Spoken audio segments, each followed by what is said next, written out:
여러분, 양털을 깎을 때 그 양털이 얼마나 질이 좋고 또 많은 털을 얻을 수 있을까 하는 것은 목자에게 달려 있습니다. 우리 그것은 상식적으로 너무나 잘 아는 이야기가 되겠죠. 그 양이 얼마나 목자가 양들을 얼마나 잘 쳤는지, 어떻게 돌봤는지에 따라서 좋은 양질의 털을 얻을 수 있거나 또 많은 양의 털을 얻을 수가 있게 될 것입니다. 그런데 그 목자에게 주는 봉급이 얼마냐에 따라서 그 주인이 그 양털로 수입을 얼마나 얻을 수 있는지가 결정적이겠죠? 그렇죠? 예를 들어서 양털로 얻는 수입이 10만 불인데 목자의 봉급이 30만 불이면 그 양털의 값은 참 비싼 거죠. 20만 불의 손해를 무릅쓰고 그 주인이 그 목자를 30만 불을 주고 고용한 것이니까. 그러면 사실의 그 양털의 값은 어마어마하게 비싼 것이 되는 것입니다. 제가 이렇게 말씀드린 이유는 양털 값이나 장사에 대한 것을 말씀드린 것이 아니라 제가 의미가 있어서 이렇게 말씀을 드렸습니다. 여러분, 이 세상에서 가장 값이 비싼 그런 목자가 있었습니다. 이 목자는 왕좌에 오를 후보자였었습니다. 큰 제국의 왕자였습니다. 그런데 그가 그 높은 자리와 교육에서 내려와서 이름 없는 광야에서 장인의 양과 염소떼를 치는 천한 목자가 되었습니다. 참 비싼 목동이었습니다. 그렇게 값비싸고 그렇게 자격이 충만한데 그런 천한 목자의 직업을 가지고 있던 사람은 사실 과거에 없었을 것입니다. 그래서 참 비싼 목자였고, 그렇기 때문에 그가 기른 양떼에서 나온 양털들은 얼마나 비싼 것들이었겠느냐 그 말입니다. 그래서 세상에서 가장 값비싼 양털이었을 것이다, 그렇게 생각을 하는 것입니다. 제가 이렇게 말씀드린 이유는 제가 모세에 대해서 좀 말씀을 드리려고 이렇게 말씀을 드립니다. 사도행전 7장 18절부터 있는 말씀을 좀 읽어보도록 하십니다. 사도행전 7장 18절부터 36절까지 있는 말씀을 좀 펴서 읽어보십니다. 사도행전 7장 18절부터 38절까지 있는 말씀입니다. 좀 길지만은 우리가 그 당시에 이 출애굽하기 전에 모세의 역사를 좀 다시 한번 상기하는 의미에서 한번 읽어보도록 하십시다. 요셉을 알지 못하는 새 임금이 애굽 위에 오르매 그가 우리 족속에게 괴계를 써서 조상들을 괴롭게 하여 그 어린 아이들을 내어버려 살지 못하게 하려 할세. 여러분, 여기에 있는 말씀은 참 이상하게 들리죠? 아니, 요셉의 그 꿈 해석하는 것을 보고 감동을 받고 그를 금방 총무 대신에 올려서 일을 하게 하며 또한 얼마나 큰 업적을 그가 남겼어요. 7년 동안 정말 풍년 때 큰 창고들을 짓고서 양식을 모아들였기 때문에 그 다음에 7년, 6년 동안에 애굽이 서바이브 할 수 있었고, 그 다음에 그 주위에 있는 모든 나라들을 지배할 수 있는 그런 놀라운 지혜를 이 요셉에게서 얻었어요. 그래서 이 바로 왕과 애굽은 정말 너무나 요셉에게 큰 빚을 진 나라였습니다. 그런데 갑자기 왕이 바뀌니까 이스라엘 백성들은 노예를 삼아서 고생을 시키더니, 아니 또 어떻게 해요? 그 낳는 아이들을 전부 다 남자이면 다 죽여라는 명령을 내리는 것입니다. 이게 어떻게 된 노릇입니까? 이럴 수가 있습니까? 아무리 해도 이렇게 짧은 시간 동안에 이럴 수가 있겠냐 말입니다. 그것은 왜 그런가 하면 요셉이 있었을 당시에 요셉을 국무총리로 들어 올렸던 그 바로 왕은 사실은 애굽 사람이 아니었습니다. 고고학적으로 보면 이 사람은 힉소스족이에요. 힉소스족은 팔레스타인의 서남부 쪽에 살던 이 블레셋 가까이 살던 족속이었습니다. 근데 이 힉소스족 족속은 굉장히 세력이 있고 강한 그런 옛날의 족속이었습니다. 그런데 그 족속이 애굽에 내려가서 애굽을 쳐서 침략하면서 애굽 족속들과 같이 섞이게 되었습니다. 그러면서 굉장한 암투들이 그들 사이에 있었는데 힉소스 출신의 한 사람이 왕이 되었어요. 그러니까 그 사람이 바로인데 그 당시 힉소족은 이 요셉과 같이 팔레스타인, 가나안 땅 족속이요. 그러니까 그가 보니까 요셉이 누구 족속이에요? 팔레스타인 사람이, 가나안에서 온 사람이요. 그러므로 자기와 가까운 민족으로 생각을 했기 때문에 요셉을 국무총리로 올리는 일은 상당히 쉬웠다 그 말입니다. 애굽 사람이었으면 절대로 그렇게 안 했을 것입니다. 그런 역사적인 배경이 있는 것을 우리가 알아야 될 것이에요. 그래서 그들이 이제 다시 독립운동을 해서 힉소 족속을 다 몰아내고 요셉을 국무총리로 세웠던 그 당시의 왕조와 후예들을 완전히 다 처결하고 없애버린 다음에 사실은 애굽이 독립운동을 다시 한 것이에요. 그렇기 때문에 이스라엘 백성들을 노예로 만들고 그렇게 핍박할 수가 있었던 것입니다. 왜? 자기들 침략했던 힉소족의 왕조들에 의해서 높이 말았던 이스라엘 백성들이 얼마나 미워요. 그래서 하루아침에 노예를 삼은 것이에요. 이것이 고고학적인 배경입니다. 그래서 이해하면 우리가 이 성경 말씀을 훨씬 더 아주 분명하게 이해할 수가 있는 것입니다. 자, 그런데 마귀는 이러할 때에 옛날 아브라함 때부터 약속하신 이제 이렇게 한 400년 동안 이렇게 그 노예로 살고 고생하다가 하나님께서 나와 같은 한 선지자를 일으켜서 너희를 내올 것이다 라는 그 예언을 누가 합니까? 마귀도 한단 말이에요. 그래서 마귀가 어떻게 했어요? 지금 보니까 이제 그 구세주가 태어날 때가 되었다. 그러므로 아예 태어나는 이스라엘 백성들의 남자아이긴 다 죽이라 하는 명령을 내린 것이에요. 마귀가. 그런 것을 우리가 짧게 성경에서 읽는다 그 말입니다. 계속 읽어보십시다. 이럴 때에, 자, 20절에 그때에 이러한 환경 속에서 모세가 났는데 하나님 보시기에 아름다운지라 그 부친의 집에서 석 달을 길리우더라. 자, 하나님께서 말이죠. 어떤 사람을 택하실 때 미리 아시고 택할 수가 있습니까? Yes. 하나님이시니까. 우리는 톡이고 우리는 흙이고 하나님은 토기장이에요. 하나님께서 누구는 조그만 찻잔을 만들고 누구는 멋있는 고려 도자기를 만들고 누구는 더 큰 자기를 만들고 무슨 불평이 많냐 말이에요. 주님께서 만드시면 만드시는 거지. 그렇잖아요? 주님께서 어떤 사람은 크게 만드시고 어떤 사람은 적게 만드시고 so what? 하나님께서 마음대로 하시는 거지. 왜? 하나님께서 그 사람의 기질과 태어남과 그 사람의 마음과 모든 걸 아시기 때문에. 아니 우리 사람은 안 그래요? 우리도 어떤 사람을 쓸 때 어떤 사람은 이 사람은 이런 큰 일을 하기에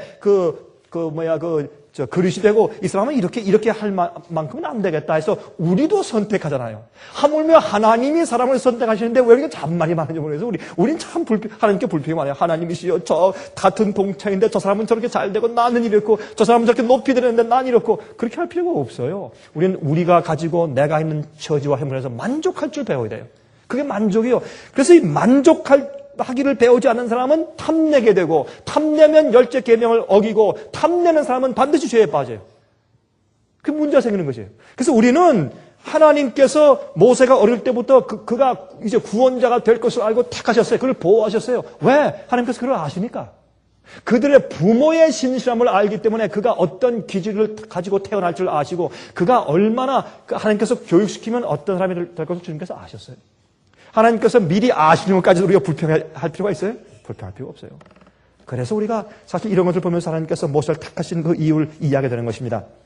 그때 모세가 났는데 하나님 보시기에 아름다운지라 그 부친의 집에서 석 달을 길리우더니 버리운 후에 바로의 딸이 가져다가 자기 아들로 기름에 모세가 애굽 사람의 학수를 다 배워 그 말과 행사가 능하더라. 여러분 이 짧은 말씀 가운데서 말이죠. 출애굽기에 기록되어 있는 말씀을 스데반은 지금 줄여서 짤막하게 설교하고 있는 것이에요. 그런데 얼마나 요약을 기가 막히게 하는지 몰라요. 그 모세 생애 가운데서 중요하게 우리가 중점적으로 이해해야 할 포인트들을 딱딱 집어가지고 스데반이 그걸 설명을 하니까 스데반이 자기가 돌에 맞아 죽기 전에 사내들인 앞에서 설교하는 것이에요. 성령이 충만해서 이게 우리가 앞으로 늦음이 성령을 받고 큰 소리 외칠 때 이렇게 할 것이에요. 성경 전체에 놀라운 그 말씀 가운데서 요점만 딱딱 골라가지고 얘기할 때 너무나 분명하고 확실하고 힘이 있을 것입니다. 그게 큰 소리 외침이에요. 지금 여기 스데반이 큰 소리 외침을 하고 있는 것이에요. 유대의 지도자들 앞에서 지금 그 큰 소리 외침을 하고 있는 것이에요. 그때 우리가 이해해야 할 중요한 요점만 딱딱 골라서 이 전 모세의 생애를 그가 모세의 그러니까 얼마요? 120년입니까? 120년 동안의 모세의 생애를 한마디로 딱 이게 짤막한 설교를 줄여서 설명하고 있는 것이죠. 그런데 여기에 자, 여기에 이제 그 모습이 너무 태어나도 너무 예쁘니까 차라리 죽일 수는 없고 어떻게 해요?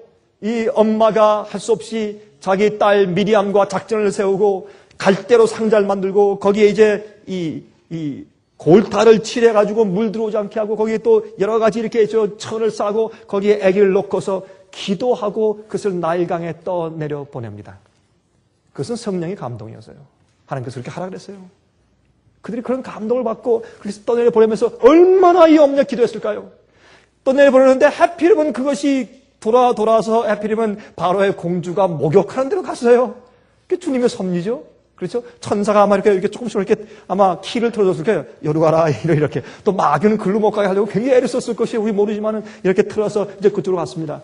가니까 그때 그 아이를 봤을 때 보니까 이 히브리인의 처언이에요. 그래도 이 바로의 딸 공주가 이제 보고서 마음 가운데 참 금방 그 아기를 사랑하는 마음이 생기게끔 성령이 또 감동했어요. 그게 하나님의 섭리의 역사예요. 우리 그것을 믿어야 될 것이요. 그런 것들을. 그건 우리가 이해하지 못하는 것이요. 그렇게 됐을 때 그것을 계속 따라가 보던 미리암이 불쑥 튀어나와서 제가 유머한 사람을 소개해 드릴까요? 그랬어요. 왜 그랬어요? 바로의 딸은 이 아이를 갖다가 기르면 지금 어린 아이들 다 히브리인의 아들들을 다 죽이라고 명령을 내렸기 때문에 히브리인 가운데 어떤 사람이 자기 아들을 죽일 수는 없으니까 벌이 없구나. 그걸 알았어요, 딸이. 이 사람의 이름을 갖다가 고고해서 핫셉섭 공주라고 불러요. 우리가 그 이름을 확실히 모르지만 우리 하늘에 가서 만날 것이에요. 여러분 그 모세의 어머니가 구원받을까요? 이 공주가? 저는 하늘에 갈 것이라고 생각해요. 모세가 자기를 길러준 그 양모한테 전도하지 않았을까요? 전도했을 것이에요. 하늘에 가서 만날 것이에요. 우리가 물어보면 참 흥미있는 배드타임 스토리가 나올 것이에요. 우리가 그냥 읽는 것이 아니라. 그런데 여러분 여기 한마디 보면 그것을 알고 참 난처해 있는데 너무 아기가 사랑스럽고 참 그러나 기를 수는 없고 난처했을 때 이 미리암이 탁 튀어 올라와서 한 얘기가 아니 공주님이시여 내가 유물 하나 소개해 드릴까요? 그거 좋은 생각이다. 그래서 맡겼는데 자기 어머니를 데려왔어요. 어머니가 12년 동안에 자기가 낳은 아들 모세를 자기가 키우는 그것도 돈을 받으면서 키우는 애들 다 죽이라는 명령이 난 입장에서 바로 왕의 보호를 받으면서 12년 동안에 돈을 받으면서 아이를 키울 수 있는 그런 특권을 받아요. 마귀는 그를 죽이려고 했지만은 하나님께서는 그 분노를 돌이켜서 하나님의 뜻을 이루세요.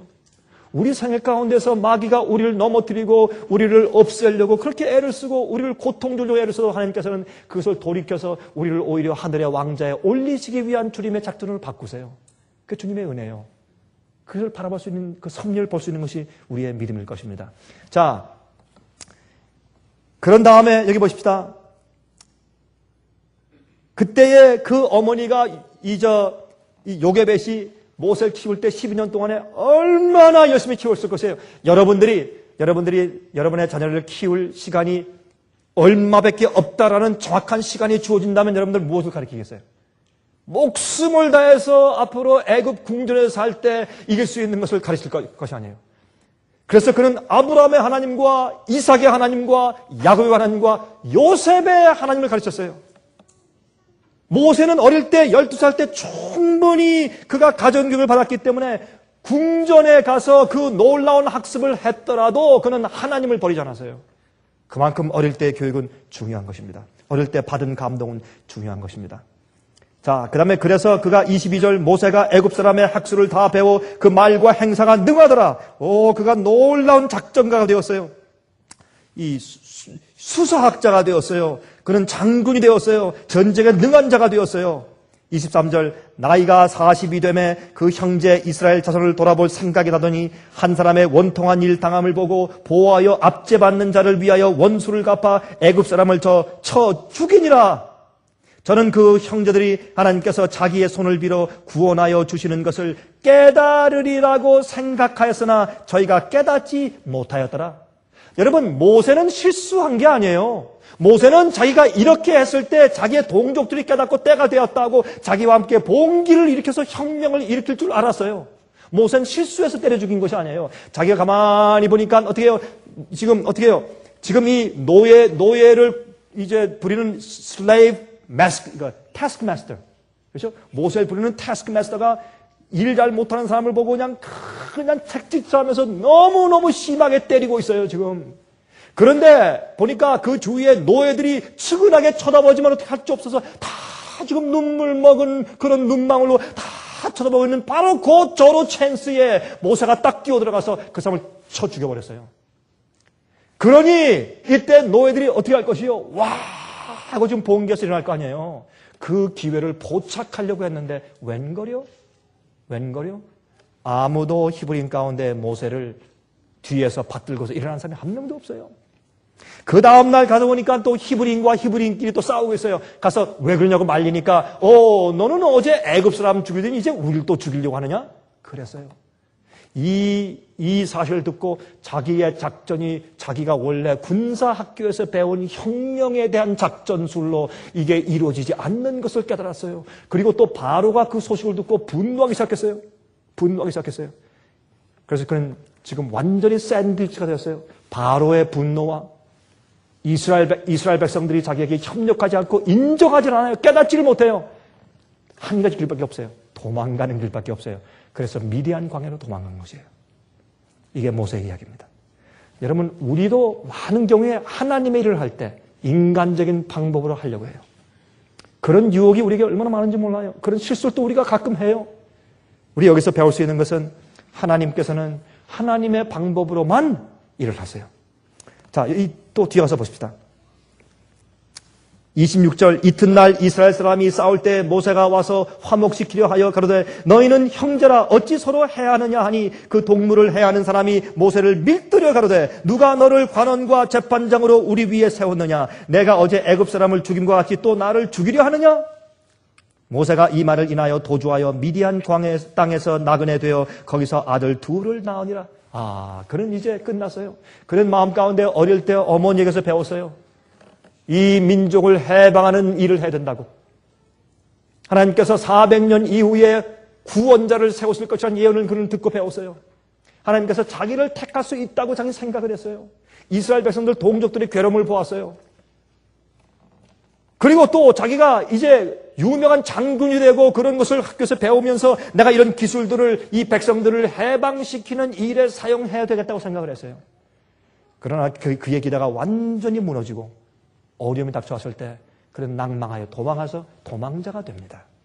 거기에서 그가 40년 동안 있었는데 그 40년이 있는 동안에 두 아들을 낳았어요.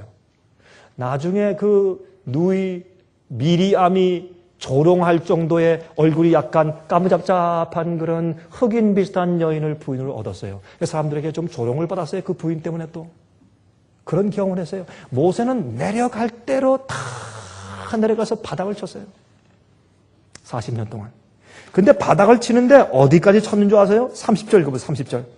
40년이 참에 40년 동안 그는 살면서 그의 옷에 냄새를 맡으면 항상, 여러분 목동이 무슨 맨날 옷을 갈아입겠어요? 목욕을 매일 하겠어요? 어떤 때는 양과 염소와 함께 밖에서 늘 자야 할 텐데, 그래서 그는 이렇게 소매를 이렇게 냄새 맡으면 항상 이 양과 염소의 오줌똥 냄새가 항상 나요. 그런 사람으로 완전히 바닥까지 내려갔어요. 아무도 인정해주지 않고 조용한 광야에서 그저 이 장인의 양을 쳐요. 여러분 그것을 무슨 사위라 그래요? 한국에서는 대릴사위. 또 무슨 사위래? 또 다른 말이 있어요? 처가살이. 처가살이. 또 대릴사위. 대릴사위가 되어서 처가살이 하고 있어요. 아무런 자기도 권력도 없고 돈도 없고 그저 그래서 얼마 동안? 40년 동안. 40년 동안. 저는 이 말씀을 제가 이번 주에 다시 읽으면서 저는 이것을 제 자신에게 한번 적용해 봅니다. 참 내가 모세 같은 교육을 내가 과연 받았는가? 사실 하나님의 종들이 모세 같은 교육을 받고 지낸다면 정말 백성들을 올바로 인도할 수 있을 텐데 하는 그런 마음이 사실 들었어요. 읽으면. 근데 40년이 지난 다음에 이제 40년이 차니까 보세요. 30절. 천사가 시내산 광야 가시나무 떨기 불꽃 가운데서 그에게 보이시거늘 모세가 이 광경을 보고 기이 여겨 알아보려고 가까이 가니 주의 소리 있어 나는 내 조상의 하나님 즉 아브라함과 이삭과 야곱의 하나님이로다 하신데 모세가 무서워 감히 알아보지 못하더라. 모세가요, 완전히 낭망한 가운데 그저 초인으로 돌아가 조용히 살고 있던지라 자기가 한 번은 양을 치는데 시내산 밑에서 보니까 시내산 꼭대기에 가시떨기 나무들이 있는데 거기 불이 타는데 아무리 봐도 1시간 지나도 또 타고 2시간 지나도 또 타고 3시간 지나도 계속 타고 있어요. 다시 말해서 불은 타는데 그 나무가 사려지지 않는 거예요. 사루어지잖아요. 이상하다. 저건 보통 불이 아니다. 그래서 이상해서 그 불을 구경하러 갔더라. 다시 말해서 관광여행 간 거예요. 관광. 하나님을 찾으러 간 게 아니에요. 참 이상하다. 저런 불도 다 있나? 구경거리 났다. 구경하러 갔을 때 거기서 소리가 나세요. 모세야, 나는 너희 조사 하나님인데 아브라함과 이삭과 야곱의 하나님이야. 너무 놀란 나머지 그가 무서워서 이해하지도 못했어요. 그때 들려오는 음성은 33절에 주께서 가라사대 내 발에 신을 벗으라. 너 섰는 곳은 거룩한 땅이라. 왜 신을 벗어야 돼요, 여러분? 왜 신발을 벗어야 돼요? 그 이유는 자기가 신고 있는 신발은 아무데나 가는 신발이요. 하나님의 옷 배울 땐 그건 벗어야 돼요. 인간적인 사고방식이 통하지 않는 곳이요. 인간의 지식이 통하지 않는 곳이요. 인간의 편견이 통하지 않는 곳이요. 불신이 통하지 않는 곳이요. 다 벗어버리고 하나님 앞에서는 맨발이 돼서 무릎 꿇고 주의 말씀만 들어야 돼요. 그래서 순종하면 되는 것이에요. 신발을 벗어나는 거예요.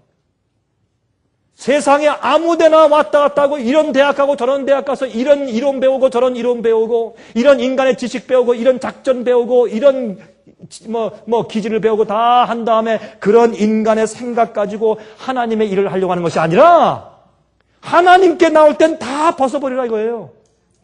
하나님의 말씀만 듣고 거기 순종하라. 이게 단순한 어린아이처럼 어린아이는 태어날 때 신발 신고 태어나잖아요. 맨발로 태어나요. 그래서 신발을 벗으란 말이에요. 왜? 내가 선 곳은 거룩한 땅이니까. 우리는 거룩하지 못한 곳에서 살던 사람들이에요. 거룩하지 못한 이론을 듣고 알아본 사람들이에요. 그걸 버려야 돼요. 그리고 하나님의 말씀만 들어야 돼요. 이거 의미하는 것이에요. 그래서 그런 신발을 벗습니다. 그때 34절 보세요. 내 백성이 애굽에서 괴로움 받음을 내가 정령히 보고 그 탄식하는 소리를 듣고 저희를 구원하려고 내려왔노니 시방 내가 너를 애굽으로 보내리라 하시니라. 저희 말이 누가 너를 관원과 재판장으로 세웠느냐 하며 거절하던 그 모세를 하나님은 가시떨기 나무에서 보이던 천사의 손을 의탁하여 관원과 속량하는 자로 보내셨으니 이 사람이 백성을 인도하여 나오게 하고 그랬어요. 이 사람이 백성들을 인도하여 나오게 하고 이 사람이 백성을 인도하여 나오게 하고 애굽과 홍해와 광야에서 40년간 기사와 표적을 행하였느니라. 이게 모세입니다. 여러분, 모세는 하나님의 일을 하기 위해서 그는 자기가 알던 것을 버린 사람이에요. 애굽은 과학과 수학, 예술이 발달한 문명 국가였습니다. 이 애굽에는 말이죠, 바벨론과 마찬가지로 별을 볼 수 있는 관측대가 있었어요. 아주 문명이 발달한 곳이었어요. 구석기 시대가 아니었습니다. 모세는 지식과 능력이 겸비해 있던 지도자였어요. 그러나 백성들을 구원하기 위한 목자가 되어 있지는 못했습니다. 목자가 되어 있지는 못했어요. 하나님의 지혜는 사람을 영원한 생명과 진리를 위해서 훈련을 시키는 것입니다. 여러분, 신명기 34장 10절부터 12절 제가 읽겠습니다. 그 후에는 이스라엘의 모세와 같은 선지자가 일어나지 못하였나니 모세는 여호와께서 대면하여 아시던 자요 여호와께서 그를 애굽 땅에 보내사 바로와 그 모든 신하와 그 온 땅의 모든 이적과 기사와 모든 큰 권능과 위엄을 행하게 하심에 온 이스라엘 목전에서 그것을 행한 자더라 그랬어요. 이는 여호와께서 대면하여 face to face 얼굴과 얼굴 대면해서 알던 자였어요. 그가 40년 동안 애굽에서 교육받았기 때문에 아니에요. 미디안 광야에서 교육받았기 때문에 그래요. 얼굴과 얼굴 대해서 하나님을 알던 자였어요. 하나님께서 내가 그를 아는 자라 그랬어요.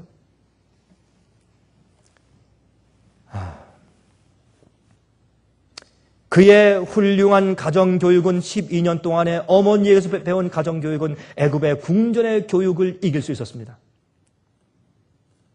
그는 훌륭한 전략가와 정치 지도자로 훈련받았지만 그러나 하나님의 백성들을 인도해낼 수 있는 인내하고 사랑스러운 온유한 지도자가 될 수 있게 만들지 못했습니다. 여러분, 많은 경우에 우리가 하나님 사업을 할 때 특별히 교회를 우리가 때, 교회를 운영할 때, 특별히 여러분 인터넷이나 우리 DVD를 통해서 이 말씀을 듣는 사람들 한번 생각해 보세요.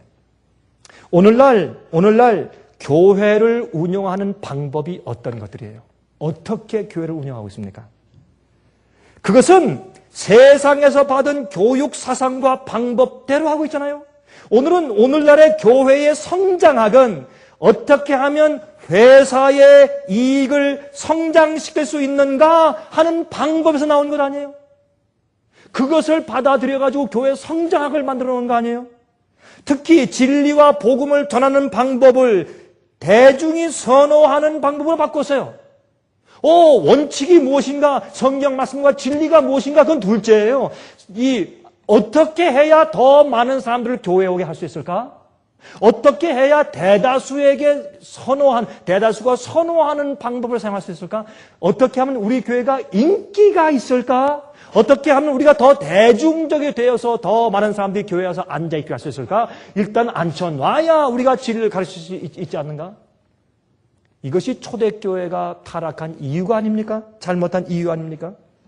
그래서 회사의 이익을 성장시키는 방법에서 따온 것이요. 특히 다수가 좋아하고 대중이 선호하는 방법을 여론조사해서 그 여론조사 때문에 어떤 표준과 진리를 뒷전치고 회사의 이익을 먼저 추구하는 방법이 오늘날 교회의 성장학으로 둔갑했기 때문에 교회의 진리가 타락하고 타협하게 된 것이에요. 진리와 원칙을 버리면서 회사의 이익을 추구하는 방법이 생겨버리게 된 것입니다. 모세는 그래서 하나님의 일을 세상의 방법을 가지고 하려고 하였다 그 말이에요. 자, 그래서 사실 우리가 스데반의 얘기를 가만히 읽으면 바로 이 사실을 우리가 그 짤막한 설교 가운데서 이해하게 되는 것입니다. 다시 말해서 왜 스데반이 자기가 돌에 처음 맞아 죽기 전에 사내들인 그 당시에 정치가들, 교회 지도자들 앞에서 이 설교를 왜 합니까? 당신들도 똑같은 방법을 하고 있는 것이요. 하나님께서 가시떨김 나무에서 나타나신 그 하나님께서 모세 같은 선지자 같은 분 예수님을 세웠는데 당신들은 세상적인 타협한 사고방식과 정치적인 사고방식 가지고 예수를 거절한 것이요 라고 말한 것이에요. 그러나 모세는 미디안 광야에서 교육을 받았기 때문에 하나님을 대면에 알아봤지만 당신들은 하나님을 대면에서 모르는 사람들이요, 그 말을 하고 있는 것이에요. 스데반이 지금 그 과거의 성경을 가지고 설교하는 것입니다. 모세는 광야에서 말이죠, 양들이 자기 말을 왜 안 듣는지, 어떻게 해야 그들을 인도할 수 있는지를 배웠어요. 세상의 교육은 경쟁을 가르치고 칭찬과 아첨을 가르쳐요. 그런 것을 받아야 성공한 사람으로 세상이 간주합니다. 그러나 모세는 양을 치면서 참 이 양들을 치는 목적은 양의 구원이요. 어떤 데는 양을 때려야 돼요. 어떤 데는 양을 인도해야 돼요. 다른 사람들이 이렇게 칭찬받기 위해 사는 것이 아니라 양들의 구원을 위해 사는 것이 목자예요. 그리고 양을 치면서 고통당하는 양을 어떻게 도와줄 수 있는지를 배웠어요, 그는. 또 아픈 양들을 어떻게 치료할 수 있는지를 배우고 곁길로 나가는 양을 어떻게 인내로 인도하는지를 배웠습니다. 말 안 듣는 양을 어떻게 참아주는지를 그는 배웠어요. 늙은 양들의 필요와 약한 양들의 고통과 어린 양들의 필요를 각각 채워주는 조용한 시간과 고독한 시간을 40년 동안 보낸 다음에 하나님께서 그가 이제 이스라엘 백성들을 광야에서 인도할 자격이 있다고 그를 인정하게 된 것이에요. 모세는 그래서 자기 자신을 믿는 확신이 사라지고 하나님의 말씀이라면 무조건 믿고 순종하여 따라갈 수 있는 어린아이 같은 품성과 믿음이 생겼습니다. 그때 주님께서 됐다, 너 이제 히브리인들을 가서 구원해라 라고 보내신 것이에요. 여러분, 그래서 성경은 그를 참으로 온유한 목자라고 불러요. 세상에서 그보다 더 온유한 자가 없었다, 그렇게 성경은 기록했어요. 신명기서에 신명기서도 여러분 모세가 쓴 거 아니에요? 창세기, 출애굽기, 레위기, 민수기, 신명기 아니에요? 신명기서도 모세가 기록했는데 모세가 스스로 자기 자신을 높였단 말이에요. 아, 모세처럼 세상에서 온유한 자가 없었더라. 그게 아니라 모세가 쓰고 죽었는데 그 뒤에 사람이 한 절을 붙였을 것 같아요. 제가 볼 때는. 아니에요. 붙였죠. 모세가 자기가 한 말이 아닐 테니까. 그러나 그 말이 맞았어요. 성령께서 한 말씀 더 붙이라고 했어요. 모세가 죽은 다음에 모세는 이런 자였다. 이렇게. 그래서 요한계시록 14장 3절 보면 저희가 보좌와 내 생물과 장로들 앞에서 새 노래를 부르니 땅에서 구속함을 얻은 14만 4천인 밖에는 능히 이 노래를 배울 자가 없더라 그랬습니다. 이게 14만 4천이 부르는 새 노래예요. 경험의 노래예요. 그런데 계시록 15장 2절 3절에 그 새 노래가 무엇인지 설명해요. 또 내가 보니 불이 섞인 유리바다 같은 것이 있고 짐승과 그의 우상과 그의 이름의 수를 이기고 벗어난 자들이 유리 바닷가에 서서 하나님의 검은 고를 가지고 하나님의 종 모세의 노래 어린 양의 노래를 불러 가로되 주 하나님 곧 전능하신 이시여 하시는 일이 크고 기하시도다. 만군의 왕이시여 주의 길이 의롭고 참되시도다 그랬어요. 그러니까 14만 4천이 앞으로 부를 그들의 새 노래가 무엇이에요? 모세의 노래와 어린 양의 노래예요. 왜 모세의 노래예요? 모세가 미디안 광야 동안에 교육받은 노래고 그가 이스라엘 백성들을 40년 동안 인도하면서 하나님을 따라간 노래예요. 그것이 모세의 노래예요. 홍해를 가르는 노래예요. 그 메마른 땅에서 바위에서 물이 나던 노래예요. 음식이 없을 때 하늘에서 만나를 먹은 노래예요. 그는 양식이 없는 광야에 믿음으로 200만 명 이상의 민족을 건드리고 들어갔어요. 그것은 믿음이에요. 모세의 믿음의 노래예요. 14만 4천은 그런 믿음의 노래를 부를 것이 앞으로. 환난을 통과하면서 모세 같은 믿음을 그들이 발휘할 것이에요.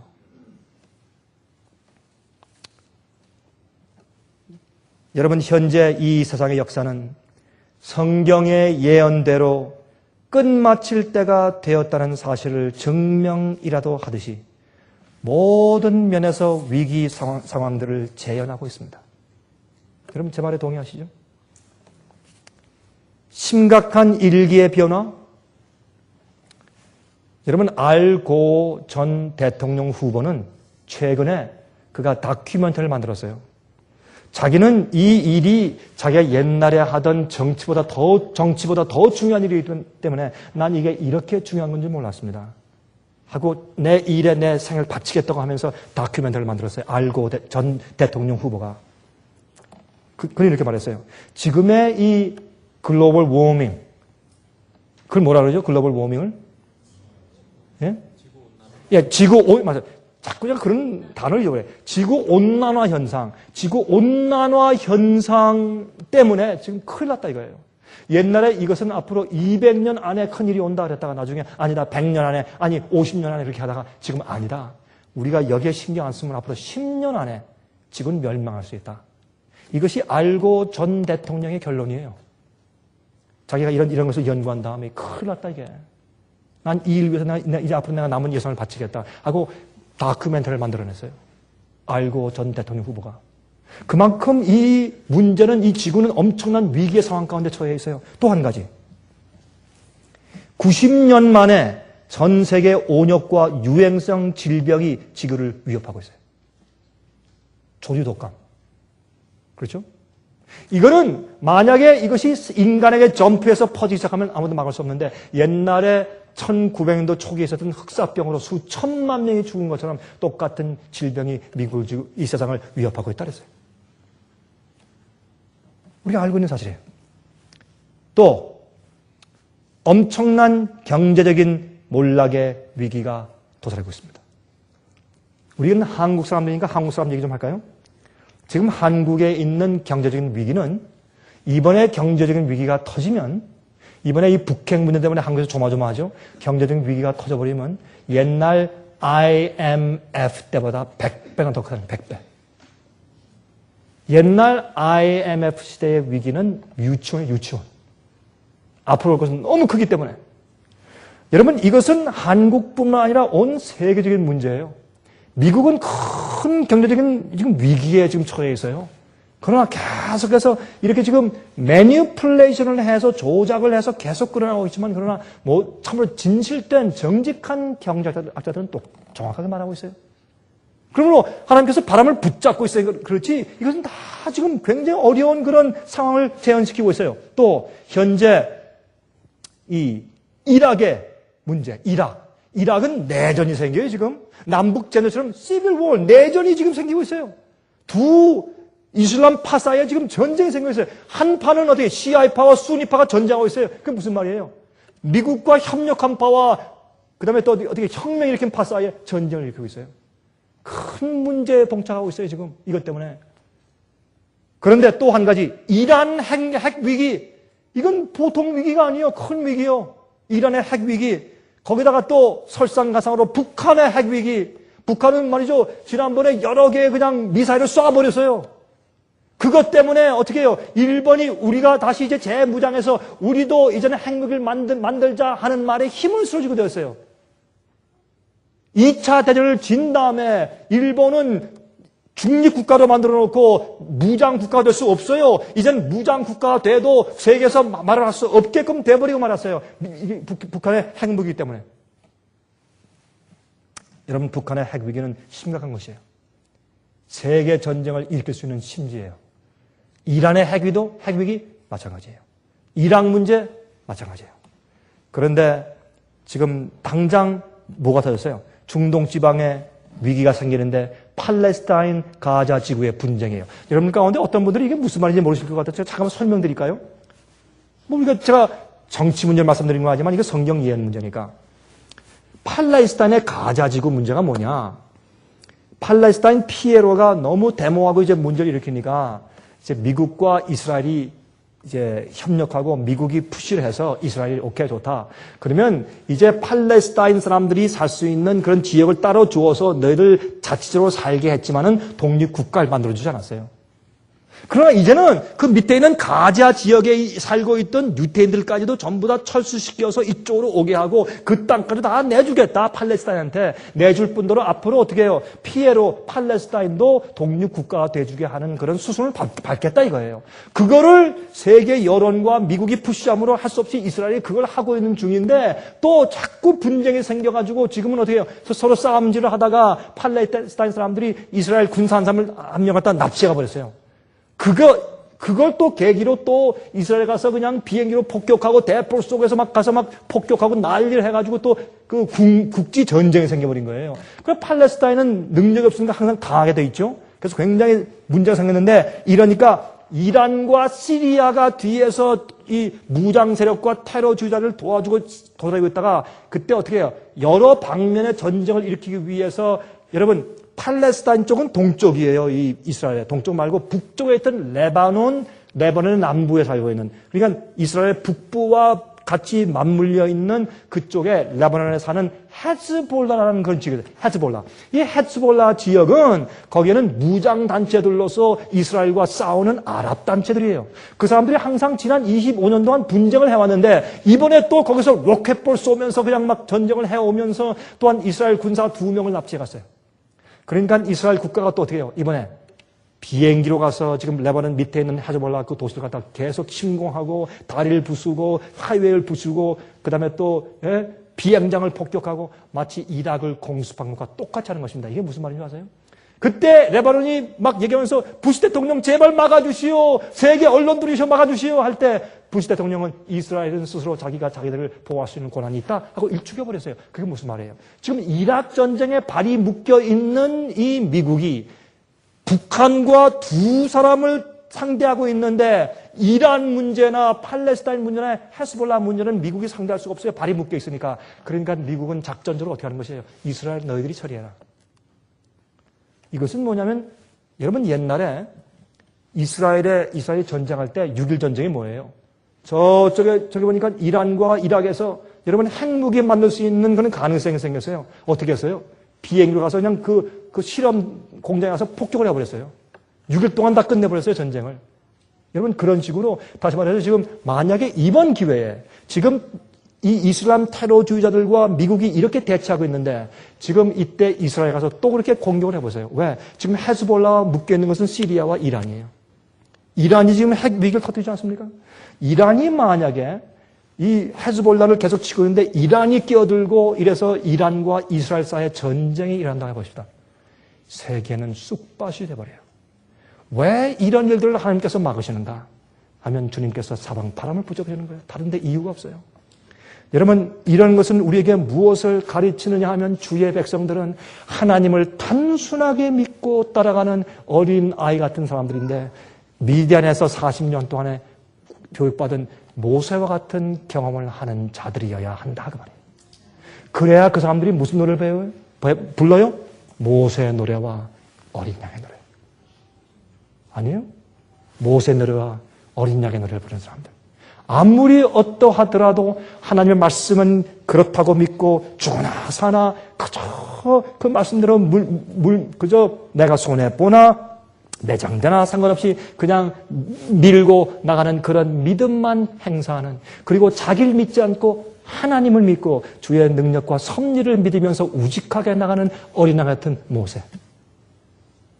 그런 사람들에게 주님께서 앞으로 14만 4천의 새 노래를 부르시게 할 것이라 그 말입니다. 제가 한마디만 하고 좀 마치겠습니다. 제가 여러 해 전에 영국에 갔을 때, 영국에 집회 갔을 때 제가 돌아오는 길에 영국에서 제가 하루 더 머물면서 영국의 런던에 있는 런던 박물관을 제가 본 적이 있어요. 저는 다니면서 다른 데 뭐 관광하고 이런 데 취미는 별로 없었어요. 아무리 좋은 걸 봐도 알프산을 봐도 다 그게 그렇더라고요. 뭐 이게 이거고 저게 저거예요. 별로 무슨 뭐 하늘에 감탄하지 이젠 세상에서 감탄할 게 별로 없어요. 제가 보니까 다 그게 그거예요. 뭐 보고 나니까 처음엔 보고 싶다 하지만 보고 나면 뭐예요? 다 허무해요. 인간의 세상이 그렇지. 그러나 어떤 저는 책을 보는 것이나 아니면 박물관의 과거의 역사를 보는 것은 지금도 저한테 가치가 있고 저한테 관심을 일으켜요. 저는 예언과 말씀을 연구하는 사람이기 때문에. 제가 일부러 시간을 내서 영국의 런던 박물관을 갔는데 제가 런던 박물관을 제가 2번 가봤어요. 2번. 2번 제가 가서 한 번은 대충 봤고 한 번은 철저하게 봤어요. 근데 제가 한 번 갔을 때 보니까 여러분도 가서 볼 게 있으면 저길 가서 애굽관을 가세요. 거기 애굽관이 이집트 디파트가 따로 있어요. 애굽관을 가서 보면 거기에 애굽 사람들의 그 미라들이 쭉 있는데 한 번은 제가 한 미라를 보는데 가만히 보니까 그 연대가 모세가 태어나서 살 때 당시에 연대가 BC가 거의 비슷해요. 보면서 제 마음에 감동이 돌아왔어요. 아, 이 사람도 모세 때 살았던 사람이구나. 귀족이에요. 그런데 재미있는 것은 모세 시체는 여기 없고 하늘에 있어요. 시체가 아니지 모세는 하늘에 있어요. 그래서 생각할 때 모세가 만약에 바로의 왕으로 살았다면 지금 여기에 누워있을 것이 아니냐. 썩은 미라로.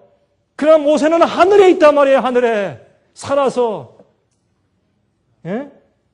그런 모세의 노래를 부르는 영적인 경험을 했기 때문에 자, 그래서 깊은 감동을 받았어요. 모세가 여기 있지 않고 하늘에 있구나.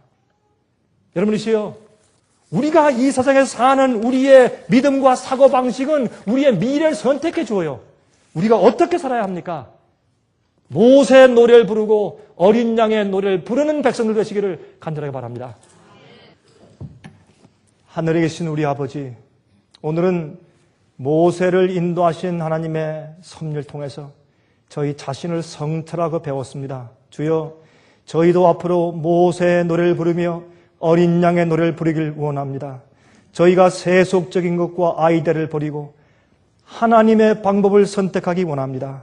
저희도 주님께로부터 우리의 개인적으로 훈련받기 원하고 가르침을 받기 원합니다. 주여, 우리 마음 가운데 하나님의 섭리를 받들고 알아볼 수 있는 눈을 허락하여 주시옵소서.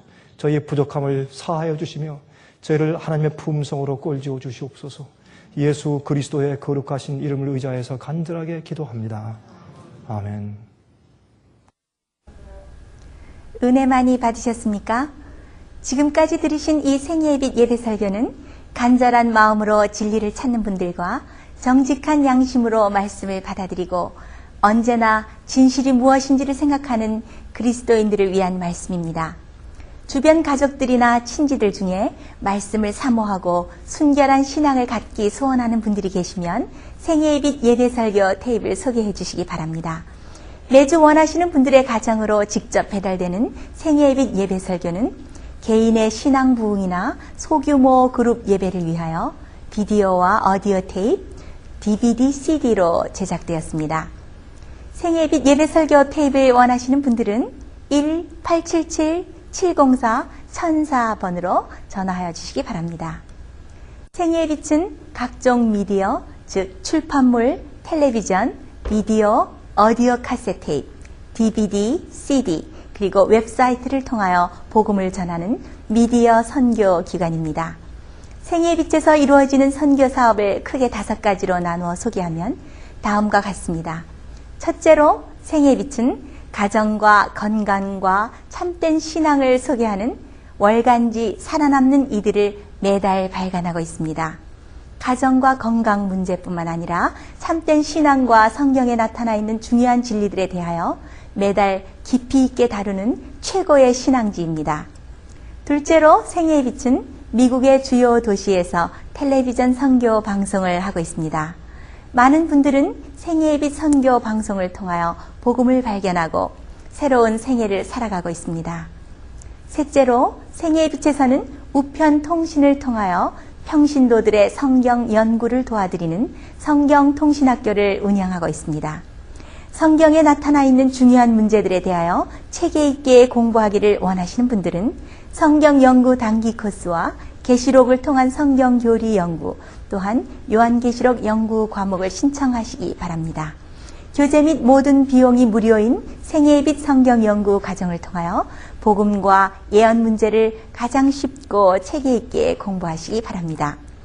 넷째로 생애의 빛은 예언 연구를 위하여 특별하게 제작된 비디오 시리즈를 나누어 드리고 있습니다. 성경 구약과 신약의 대표적 예언서인 다니엘서와 요한계시록을 처음부터 마지막까지 자세하게 해설해 드리는 예언 연구 비디오 시리즈를 통하여 많은 분들이 성경과 미래에 대한 새로운 시야를 가지고 살아가게 되었습니다. 마지막 시대의 복음과 비밀이 담겨져 있는 다니엘과 요한계시록 비디오 시리즈를 신청하셔서 새로운 영적 부흥을 체험하시기 바랍니다. 다섯째로 생애의 빛은 생애의 빛 원장이신 강병국 목사님의 예배 설교가 담겨져 있는 비디오와 오디오 테이프, DVD나 CD를 원하는 모든 그리스도인들에게 나누어 드리고 있습니다. 매주 생애의 빛 예배 설교 테이프를 받기 원하시는 분들은 생애의 빛으로 연락하여 신청하여 주시기 바랍니다. 끝으로 생애의 빛 선교 사업에 대해서 좀 더 자세하게 알기 원하시는 분들은 웹사이트 www.sostv.net를 방문하시기 바랍니다. 생애의 빛 웹사이트에는 지금까지 나온 모든 월간지와 비디오 테이프과 텔레비전 방송물들을 누구나 무료로 보실 수 있도록 준비되어 있습니다. 지금까지 소개해드린 생애의 빛 선교 교재들 중에서 원하시는 책자나 테이프 있으시면 무료 전화 1-877-704-1004번으로 신청하여 주시기 바랍니다.